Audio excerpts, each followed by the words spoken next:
കാലിത്തീറ്റയിൽ ഉപയോഗിക്കുന്ന പരുത്തിക്കുരു ഹാമർ മില്ലിൽ പൊടിക്കുന്ന പ്രോസസ്സാണ് ഞങ്ങൾ ഇന്ന് കാണിക്കുന്നത്.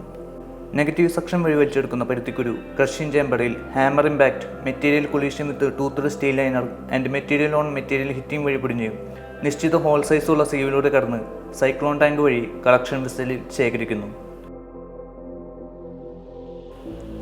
40 HP മോട്ടോറിൽ പ്രവർത്തിക്കുന്ന ഈ ഹാമർ മില്ലിൽ മണിക്കൂറിൽ 1 ടൺ പൊടിച്ച പരുത്തിക്കുരു ലഭിക്കുന്നതാണ്.